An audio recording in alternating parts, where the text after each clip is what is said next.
Here's an interesting statistic for you. This has a lot to do with television video, so stick with it. In 1900, there were only 4,192 cars in the entire United States. That's a pretty shocking number. And here's a more surprising thing. Of those 4,192 cars in the entire country, 1,575 were electric, 1,681 were steam, and only 936 were gasoline-operated internal combustion engines. The reason that there were so few gasoline-operated cars in 1900 is everybody thought they were going to run out of oil. They thought the oil was a limited quantity. There wasn't very much of it. It was expensive. It was difficult to get to. The first big oil strike in this country actually happened in 1859 in Titusville, Pennsylvania, when a guy named Edwin Drake drilled down and found that you could actually drill oil out of the ground. That was great. It set off a whole revolution in terms of the oil business. That's where John D. Rockefeller got started, there in Ohio. But people pretty soon figured out the only place they were drilling for oil was in western Pennsylvania and in Ohio and in parts of New York State. And pretty soon it looked like there just wasn't that much oil in the world. I mean, there was interesting, there was a little bit. You better stick to steam and coal-burning cars and electrics. Well, that's really the way the people saw it. Oil was difficult to get to, and there wasn't very much of it until January 10th, 1901, when a guy named Petroleum Higgins, I didn't name him, believed that there was oil underneath salt domes in Texas. Everybody thought this was crazy. Why would there be oil in Texas? Everybody knew all the oil was in Pennsylvania. Anyway, he began drilling and nothing, and borrowed money and went up, but passionate drive. And on January 10th, 1901, he hit the biggest oil strike in world history, at least until Saudi Arabia, in a place called Spindletop in the middle of the Texas nothing land, and it produced 100,000 barrels a day. And suddenly everybody could see, wow, you know what? This oil is going to be around for a long time, and it's cheap as dirt. And so they started building cars, and here we are today with global warming. But that's another story. The reason I'm telling you this is because I want to make the analogy to video.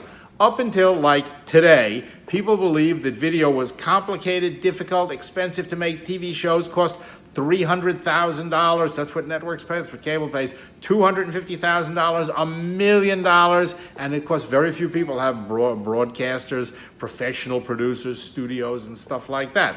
In point of fact, 3.5 billion people around the world have smartphones, iPhone, video phones.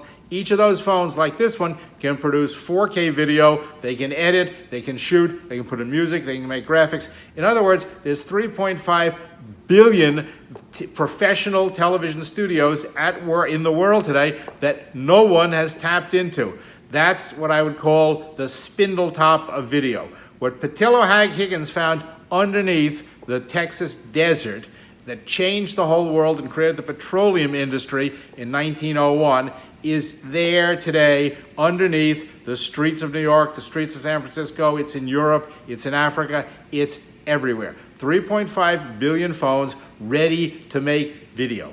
No one has tapped into that. No one has gone out and said, whoa, look at this fantastic natural resource that can feed this limitless demand for video. I'm going to make the connection between the two. This to me is a dumb thing to do, but the potential is out there for the person who gloms onto it. Now, like with oil, you have to refine it, and like with raw video, you have to refine it. But it's a lot cheaper to get really cheap product and refine it than it is to go back from scratch and try to make it from nowhere. So there's this enormous asset. Didn't exist. Before there were smartphones, this asset didn't exist. It's been created in the last 10 years. The first smartphone only came out in 2007. So effectively, this whole asset has just been sort of created organically, but it's waiting for somebody to tap into it. And the person who does tap into it is gonna be like the oil business. Now here's one interesting statistic, just because we're in this realm of oil and video.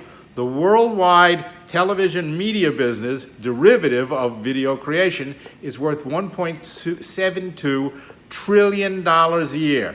That is more, by a little bit, than the worldwide petroleum business is. So if I told you you want to be the next Rockefeller in terms of the wealth of oil, tap into video, get a hold of it, and refine it. It's out there waiting for somebody to grab. That nobody's done it before?